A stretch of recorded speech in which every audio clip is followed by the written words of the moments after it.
الجبال فكانت سرابا إن جهنم كانت مرصادا للطاغين مآبا لبثين فيها أحقابا لا يذوقون فيها شرابا إلا حميما وغساقا جزاء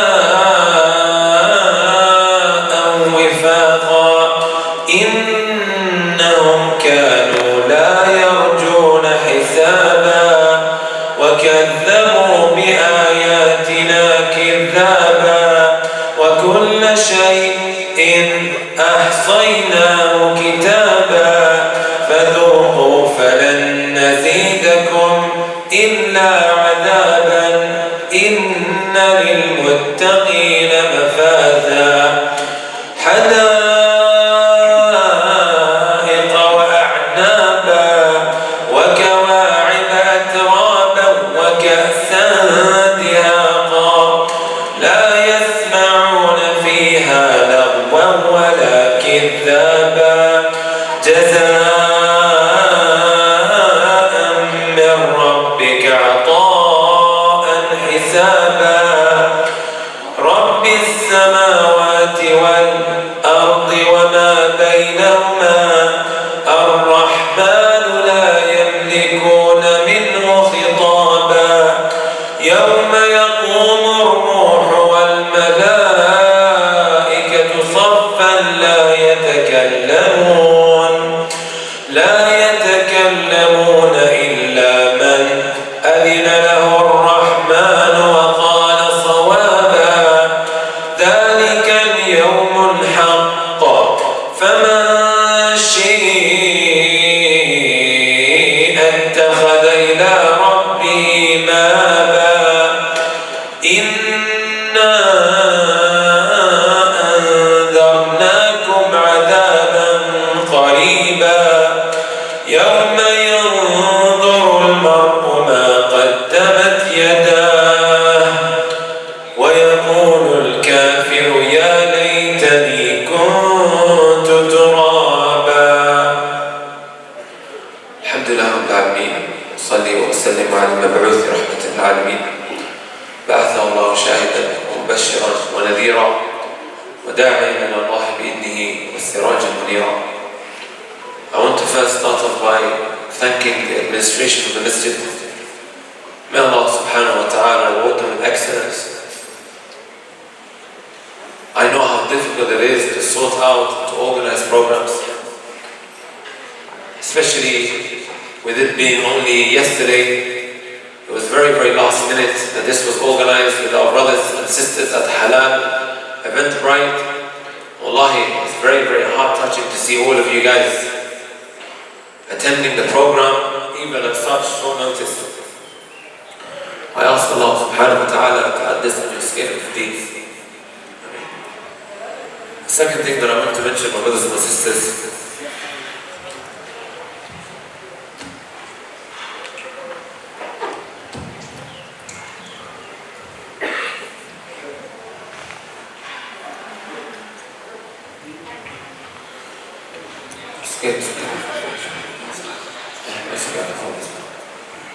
the second point that I want to mention, my beloved brothers and sisters, and of course because there is a camera in front of me, I have to say this, especially because now I have the Zionists, the Jews, also the Rainbow Team, right? The Rainbow Team, also blue-haired feminists, and other enemies of Islam who are always looking to distort and take out of context what I have to say. So I want to make it very, very clear that I am not a hate preacher. As you guys are aware, do I preach hate? No. All we do is preach Quran and Sunnah and what the companions have to say. I am not someone who incites violence. I am not someone who incites phobia. You guys might not understand what I'm talking about, but we have to do it for protocol because there's a camera there. The enemies of Islam, they're trying their utmost best to to shut down my programs wherever I go. I just came from Canada. I was there a couple of weeks ago. They tried very, very, very hard. The Zionists, the enemies of Islam, right? Rainbow Team, of course, to shut down my programs, but they failed. And I ask Allah Azza wa Jal أن يفشل خطاهم. Right? Allah Azza wa Jal destroys their plots. Having said all of that, my brothers and my sisters, after speaking to the brothers, what I thought would be a good idea to address this gathering, because we also have another program. I think it's that. What time is it? After Maghrib. What time is Maghrib? 6:40. We have another program. And this is now program number 4 today. That will be program number 5. My battery is at 8%. Right? So I have to save some battery for when we go to the final program in As-Salam Mosque, which I'm hoping all of you guys will attend. Inshallah ta'ala, over there I want to speak about the effects and consequences of sins taken from the kitab of Ibn al-Qayyim rahmatullahi alayhi, called Ad-Da'u wad-Dawa. If you have addictions or there are sins that you're struggling to get rid of, inshallah ta'ala, the lecture is for you. I hope you come, inshallah ta'ala. Make sure you get there early, because I heard people are going to come there 1 hour before. Here, I want to discuss, inshallah ta'ala, ما يخص معالجة القلب وترقيقه. That which pertains to treating the heart and softening it. You know, my brothers and my sisters, with the emergence of social media, right? With the emergence of social media, just about everywhere I go, they always ask me, what can I do to soften my heart? I feel such heaviness in my heart. And it is not rocket science. It's not difficult to understand why we feel like that. Right? Let's be honest with ourselves, my brothers and my sisters. خلينا نكون صادقين مع أنفسنا. Let us be truthful, because finding a solution to our problems is the second step after realizing there is a problem. If you are in denial, if you are in denial and you're failing to understand that you have a problem, you'll never be able to fix the problem. It's one thing identifying the problem, it's another finding the solution. First you have to accept, I have a problem. Like, great. You know, when you go to the doctor, you went to the doctor, you said, I have a problem. Then he's going to find you a treatment, right? But if you refuse to go to the doctor, is the doctor going to come and looking for you? Is he going to knock on your door, let me just check if so-and-so is sick? No, he's not.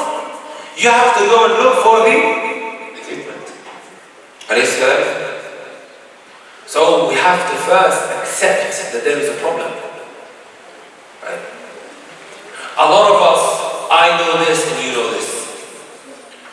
Our hearts, right, have become dark and hard.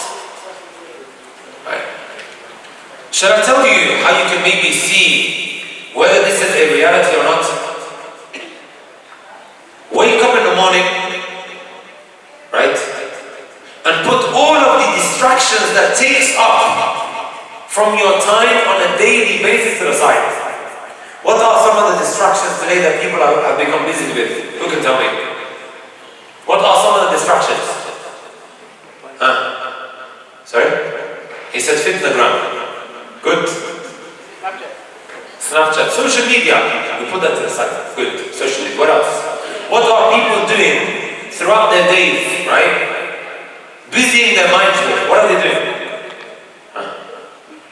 PlayStation. Do you have PS5 here in Kenya? PS5 is okay. It's reached here, sorry guys, I don't know everything about Kenya. PS5, PlayStation.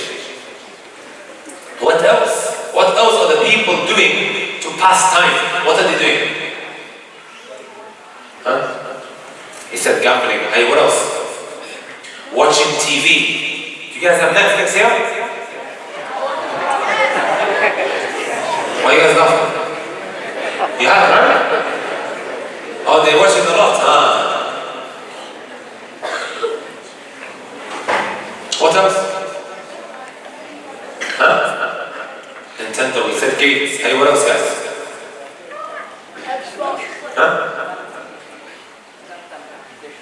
Tan application.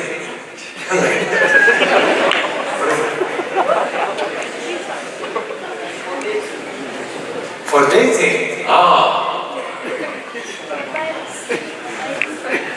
In the UK, they have something called Tinder.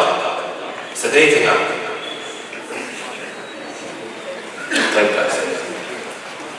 All of these are distractions.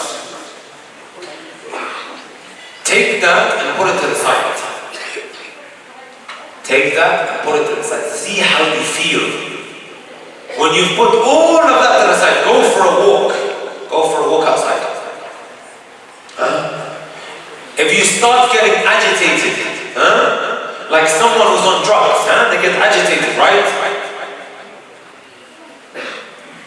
Or you begin to feel the need now to go back to these distractions, then my brothers and my sisters, they have a problem. Know that there is a problem.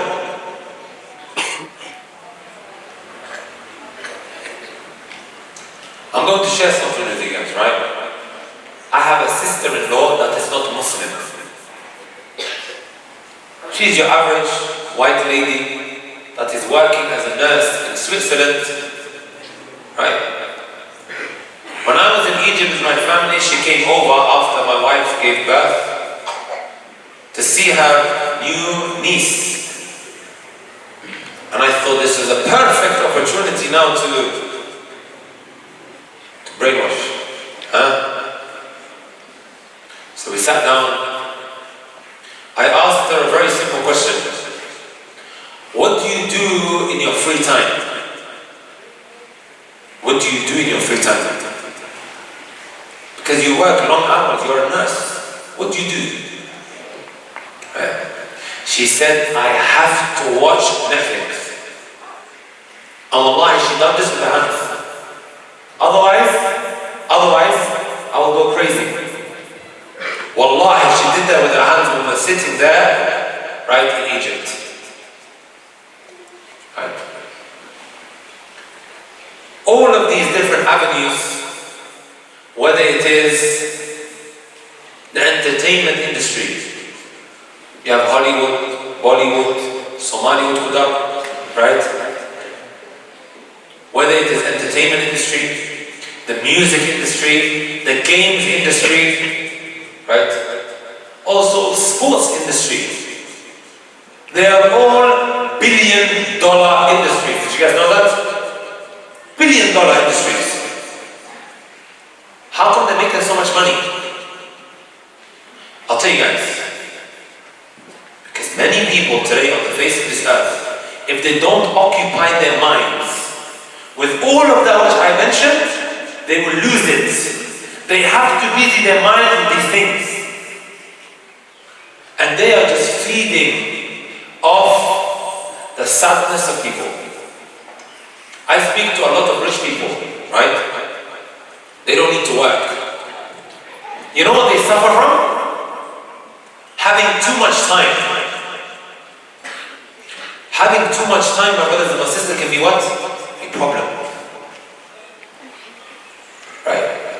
So then they begin to contemplate suicide. He has all the money you can think of. He has too much time on his hands. Have you guys heard of Elon Musk and Jeff Bezos? From the richest men on the face of this earth, right? So, how could that? You're right. Stingy. Otherwise, I'm going to make you sit here.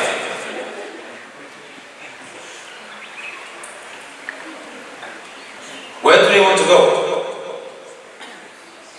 Where do they want to go? He said they want to go Mars. You know what I think why they want to go to Mars? You don't have to agree with me, but I I genuinely believe that they are bored of earth.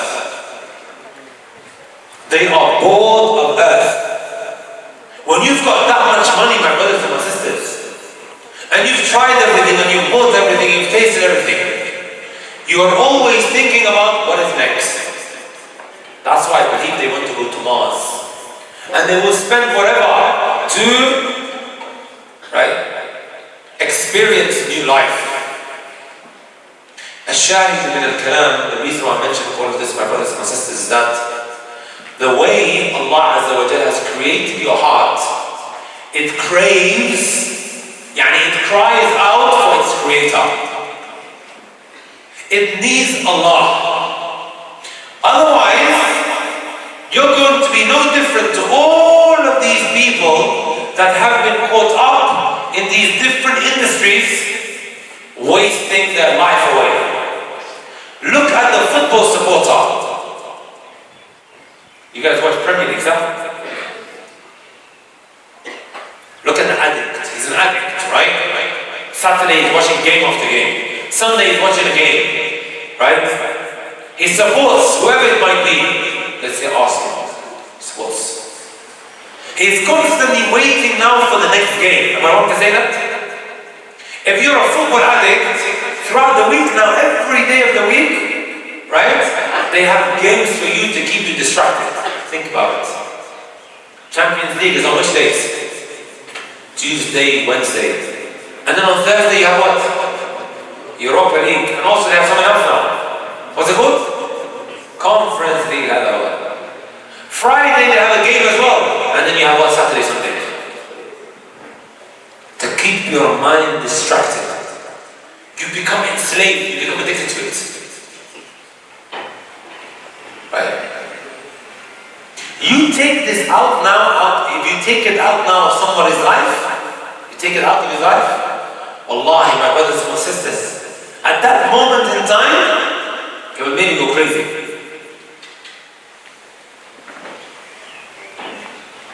Right? Are you brothers and sisters with me? Does everyone get the point that I'm making? Nothing can nourish and fulfill your heart except who? Having that connection with the Creator. وَإِلَّا يَا جَمَاعَةَ الْخَيْرِ. By Allah, I swear by the Lord of the Kaaba. I swear by the Lord of the Kaaba. You will never ever be satisfied. You will always feel empty. You will always feel empty. Let me read out some things to you guys. If you guys don't believe me, huh? Many people think that when you sin or when you busy yourself from Allah, right, that the only time you have to answer to Allah is when you meet Him on Yawm al-Qiyamah. People think like that, huh? Little do they know that the sins that we fall into has immediate consequences. Whether you realize it or not, your sins will come back to haunt you. Sooner or later, it will come back and bite you in the neck. Not just when I meet Allah. No, guys, you've got it wrong. It will come back and hunt you down. If you repent, inshallah, hopefully it won't happen. Walakin, you oppressed, you wronged yourself, you carried out sins. Don't think that I only have to what? Deal with it when I meet Allah Azza wa Jalla Yawm al-Qiyamah. Inshallah, after Maghrib, we will talk about the consequences of our sins and how it affects us now in this dunya for hereafter. How it affects your marriage, how it affects your provision, your life. Okay. We'll come on to that, inshallah.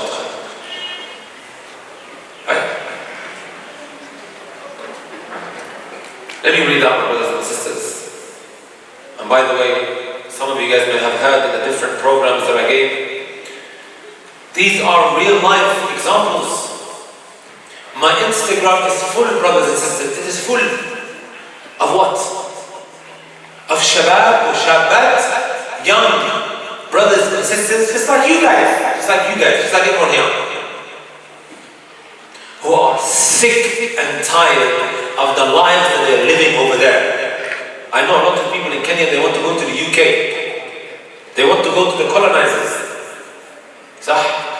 Wallahi, my brothers and sisters, you are missing out on nothing. You are missing out on nothing.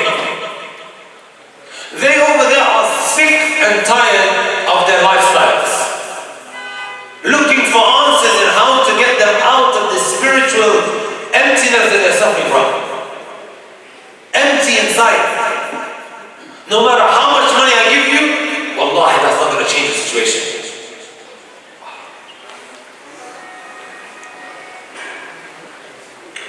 This is one of the messages that I received. Assalamu alaikum, brother. Sorry to bother you today. You came into the burger shop and I was the one who served you. I was with the family, right? So we went for a day out. I had a lot of questions, but I didn't want to disturb you as I knew it was your family time, so I didn't say anything. However, I've been going through a lot of trials and tribulations, which is making this very hard for me. Right? I have been rethinking my life. I just wanted to know if you are able to give me any guidance. Because the life I'm living right now, it is filled with a lot of sins, and at nights especially, for Fajr, I sit and pray and I cry for Allah's help, but I have just been struggling in life.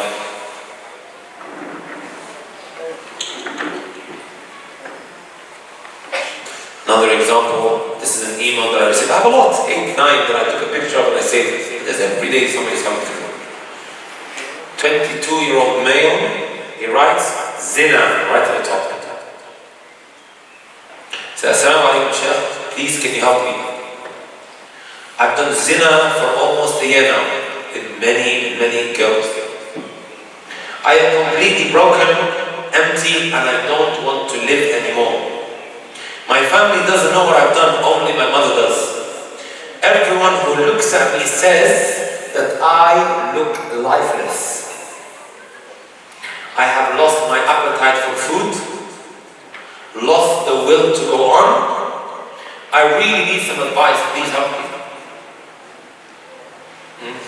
I really need some advice, please help me. Right. These are from the consequences of sins, my brothers and my sisters. Right. Our sins that we fall into, what we lay our eyes on, it affects the heart, my brothers and my sisters.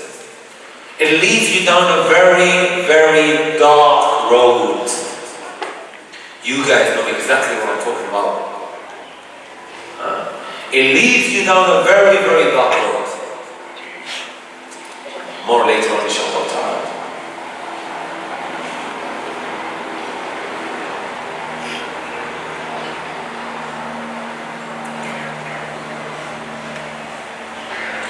A couple of points, inshallah ta'ala, that will soften up your heart. Why is softening the heart so important, my brothers and sisters? Does anyone know? To help you, he said, what else?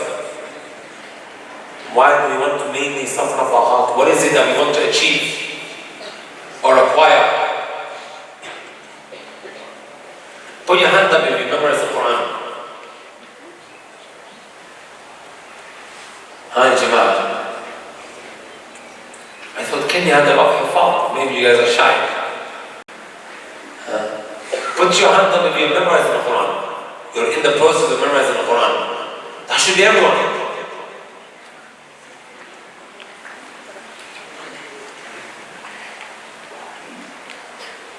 Put your hand up if you're trying to learn your religion.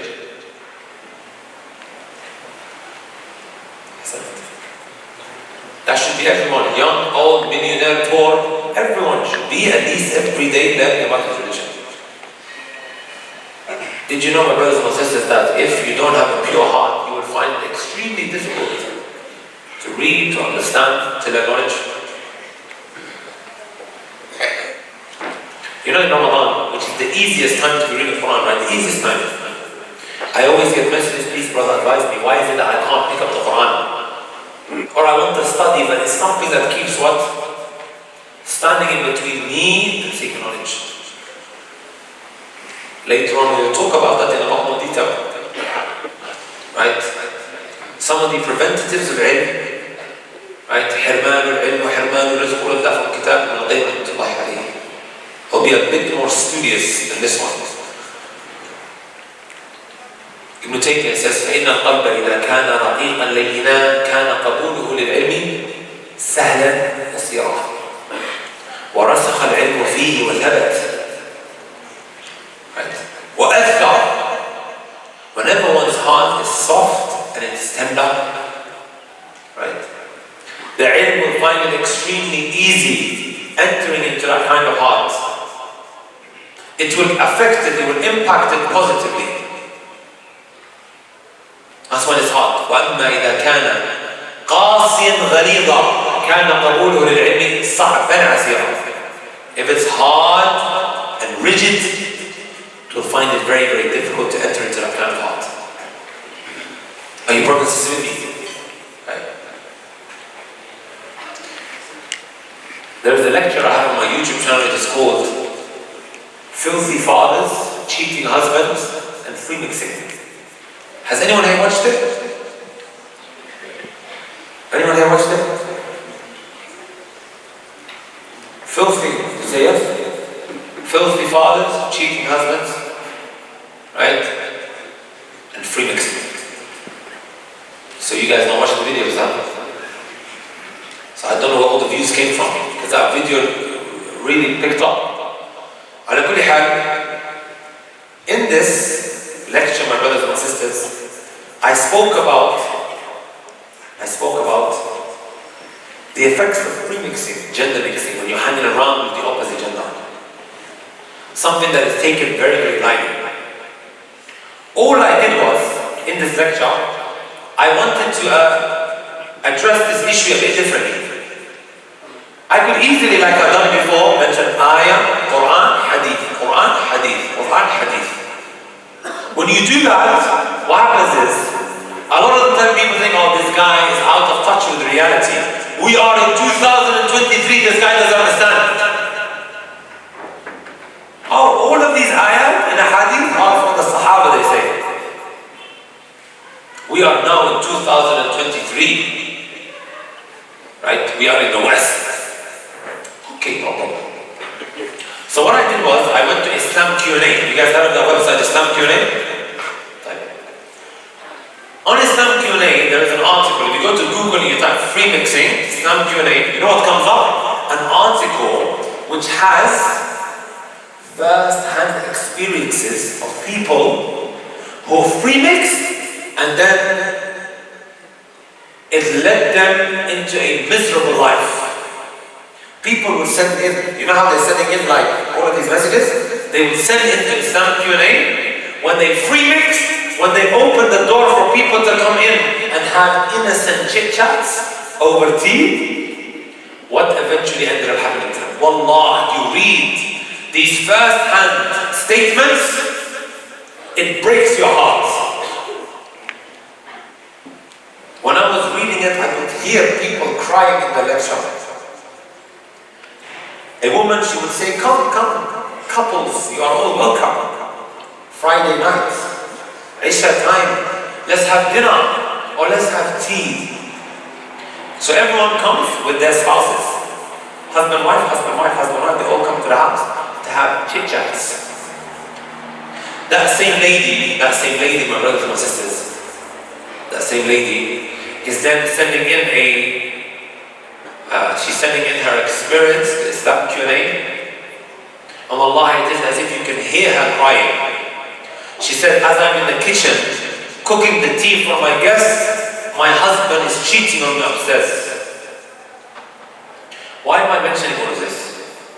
When I was delivering the lecture, my brothers and my sisters, after reading out all of these statements, I stopped and I said to the people, it's times like this when we appreciate knowledge. Wallahi al-Azim. Because knowledge could have saved her marriage. Knowledge could have what saved her from heartbreak. She's saying now, I am struggling to forgive my husband. I can't get over it. I can't forget those images when I open the door. When I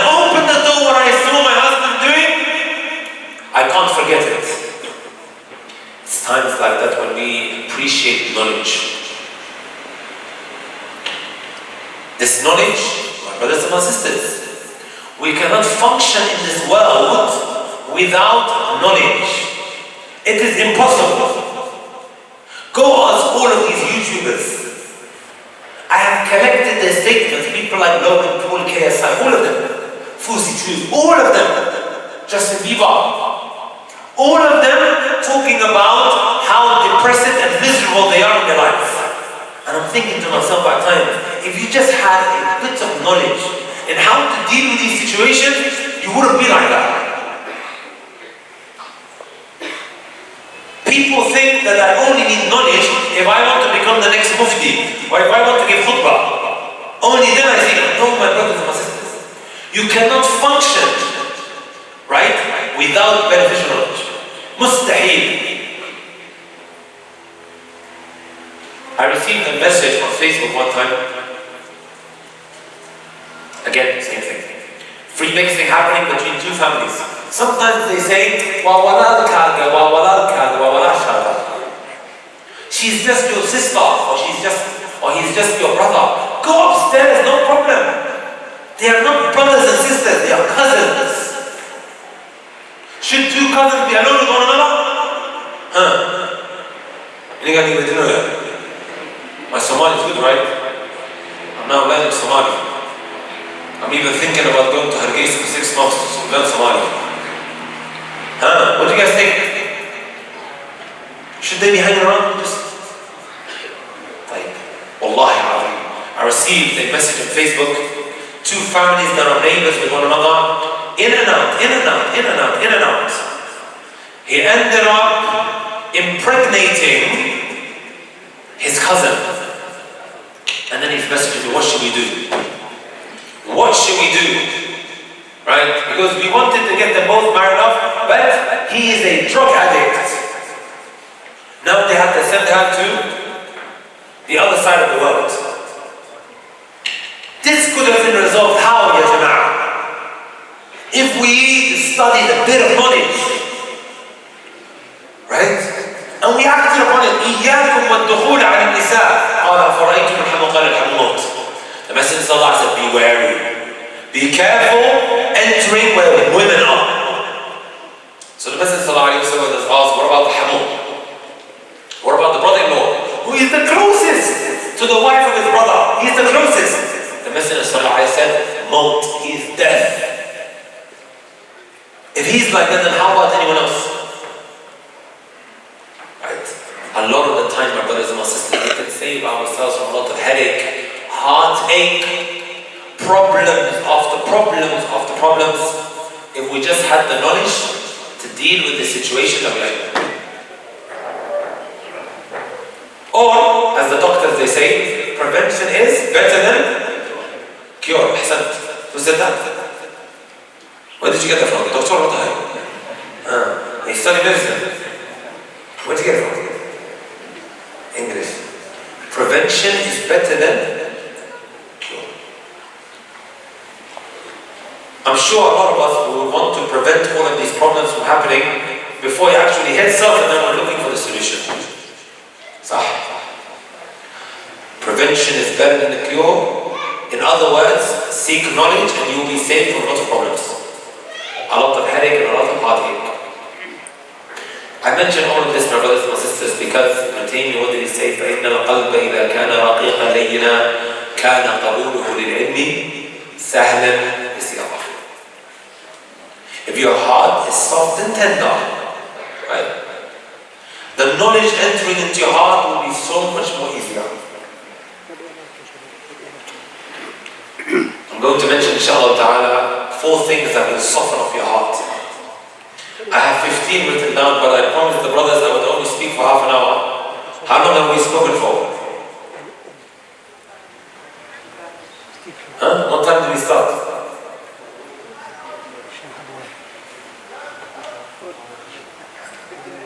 Sheikh said, carry on. He gave me amr.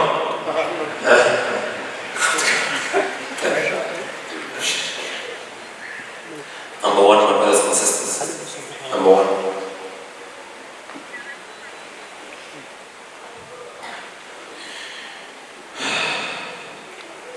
putting Allah subhanahu wa ta'ala always first. إِيثَارُ اللَّهِ عَلَى كُلِّ شَيْءٍ. Right? Putting Allah subhanahu wa ta'ala first. When your friends are messaging you, they're calling you, ta'ala, come and do the haram. Right? Come and do the haram. We're all going out. It is very tempting. It's very, very tempting. And you know that's the wrong thing to be doing. When you say no in that kind of situation, see how you feel almost instantly, my brothers and my sisters.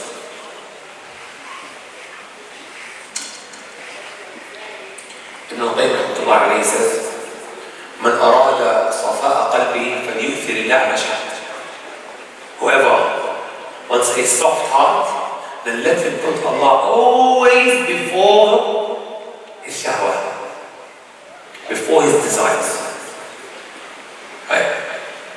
You know what Allah wants. He's calling out to you. He's saying, Ya ayyuhalladhina amanu, oh you believe, you should take that personally. Are you not the person of faith? Allah is calling you. Don't do this, do that. But what do we do? Allah, wait for me. When I'm done doing my haram, I'll come back to you, right? Even though we might not say it, but this is exactly what we are doing with our lips.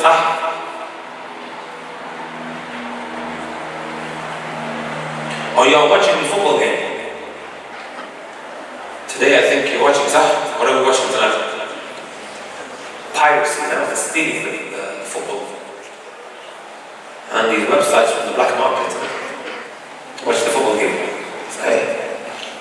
The final today, Why are you guys acting like you don't know what's going on?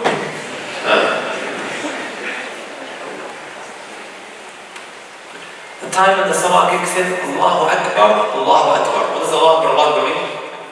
Allah is the greatest. Would anyone here say that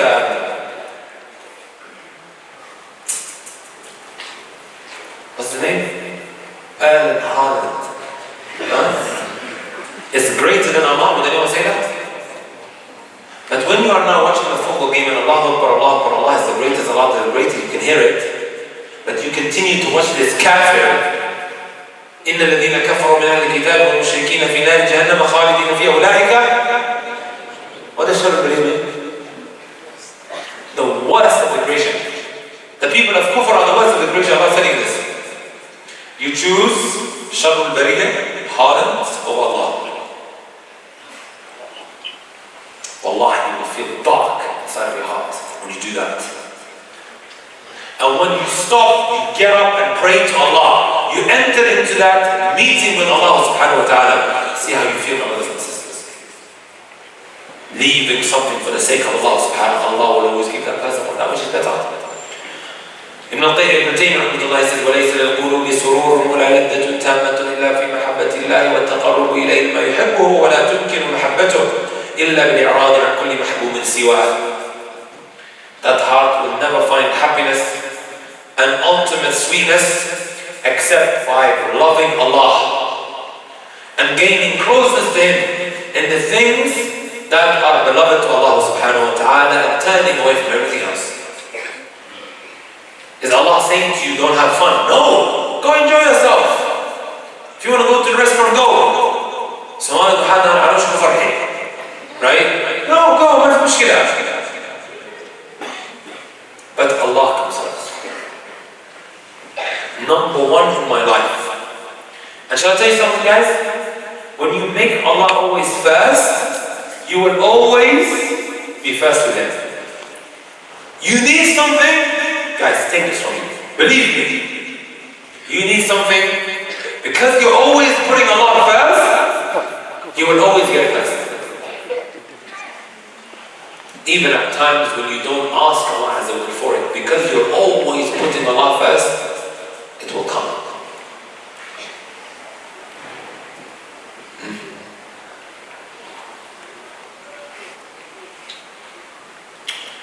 Number two, my brothers and my sisters,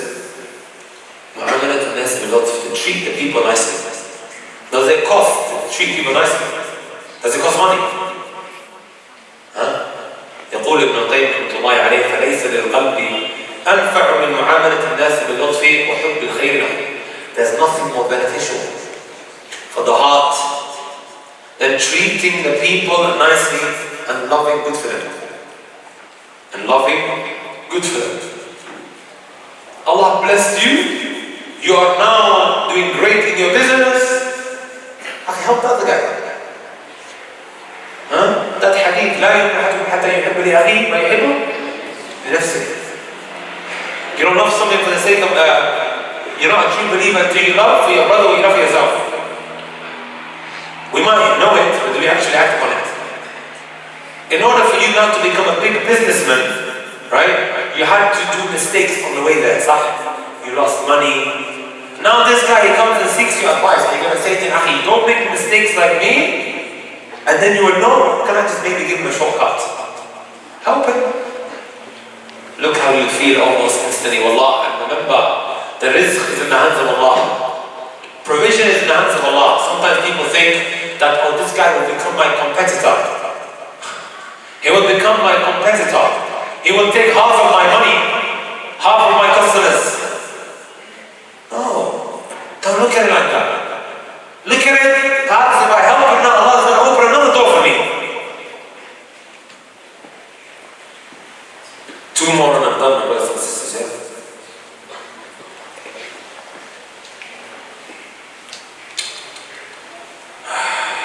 Number 3, غض البصر, lowering your gaze. Lowering your gaze from the opposite gender. Are women the only things that you should not be looking at? Today in the UK I have to tell men as well, lower your gaze. Because the world is becoming very colorful.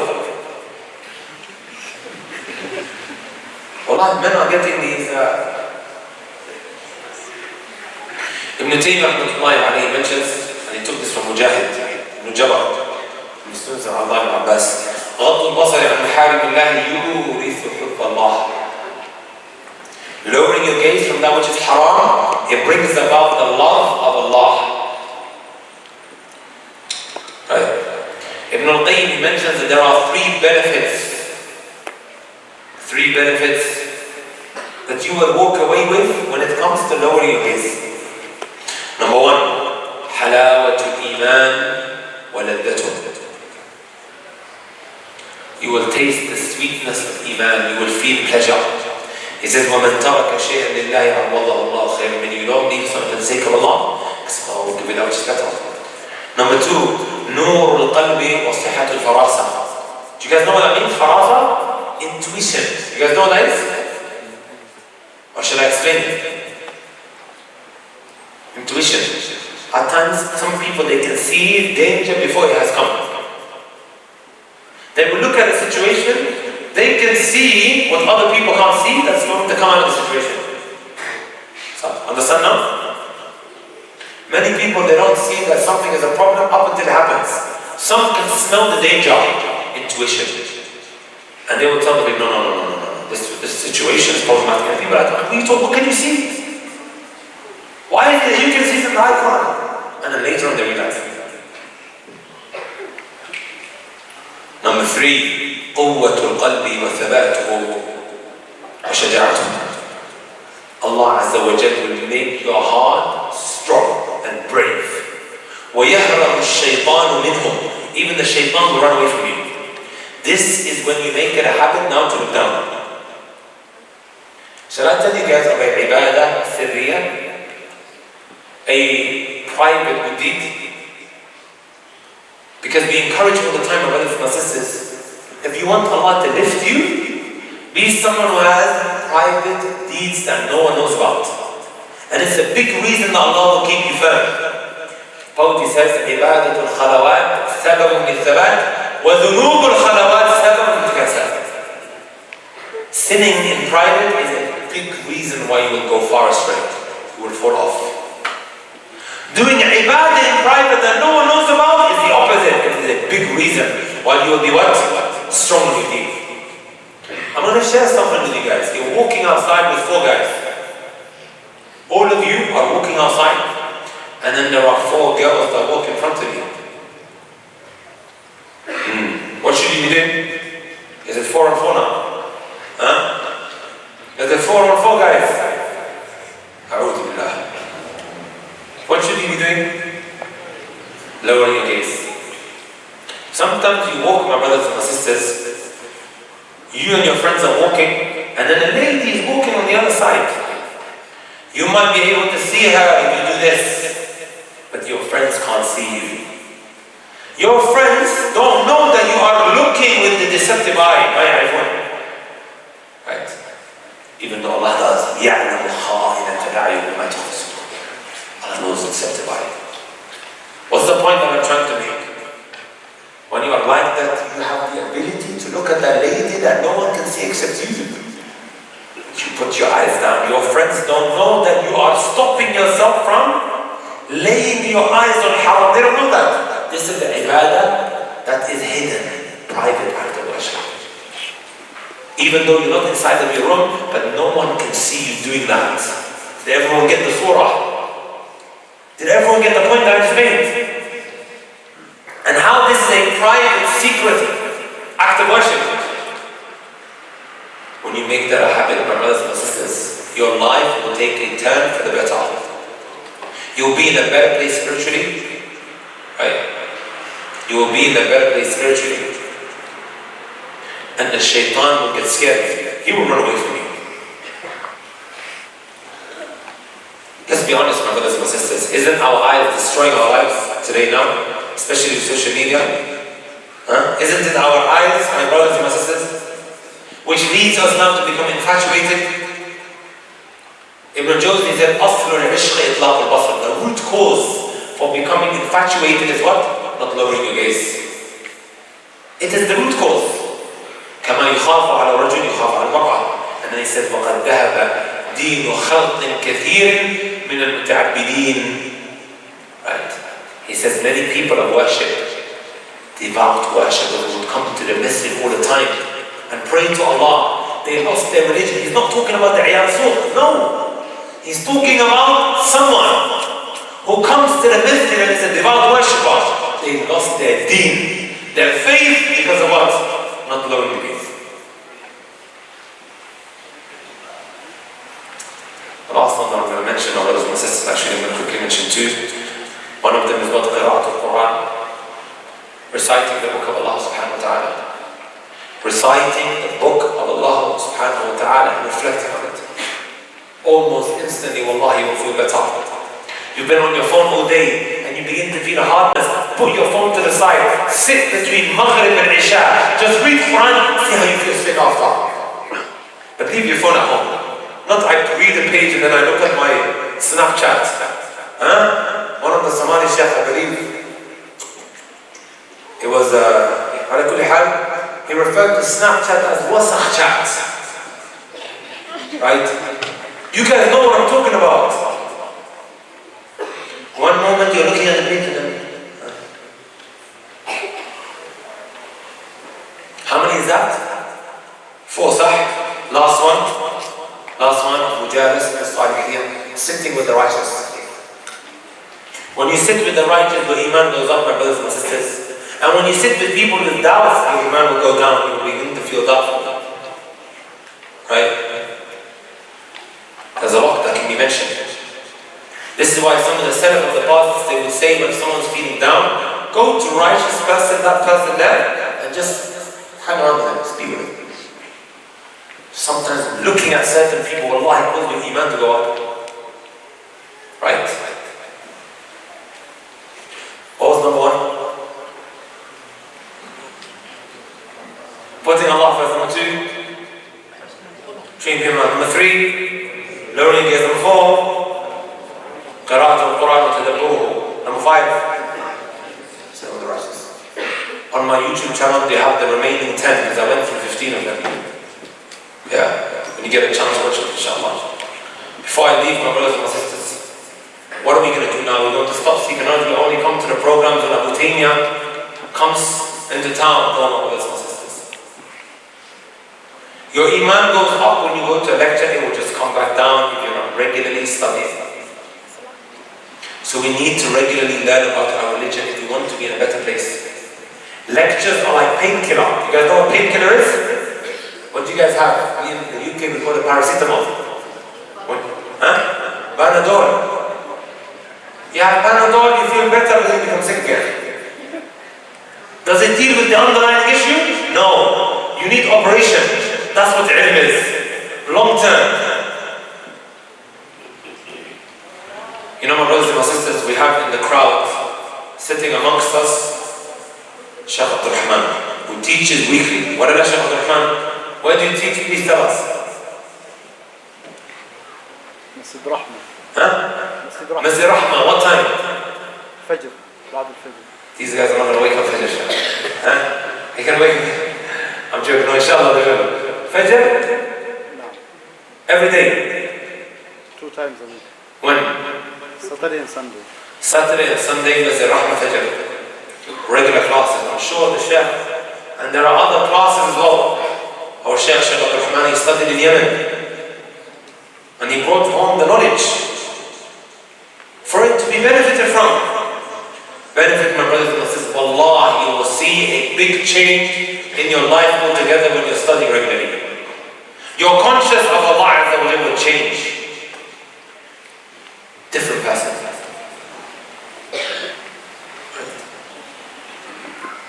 In Medina, we had people who used to carry guns. They would put guns to people's heads. Now, if you pay him £1 million, he's not going to put a gun to someone's head. Or they would carry knives. And that is because of the knowledge that he learned, which has taken his iman to another level. My brothers and my sisters, I'm going to stop here. I ask Allah to benefit and to bless every single one of you. I know I look very tired. This is program number 4. I'm trying to save my energy for later. I try to keep this very, very simple. Inshallah ta'ala, that lecture that I do after Maghrib and Assalam, Allah, it may well change your life. Not because I'm saying it, no. Ibn Al-Allamat Al-Arif. Wallahi, it was absolutely amazing some of the points that he wrote. I will see you guys there, inshallah ta'ala. جزاكم الله خيرا وأحسن الله إليكم. سبحانك اللهم وبحمدك. أشهد أن لا إله إلا أنت أستغفرك وأتوب إليك. السلام عليكم ورحمة الله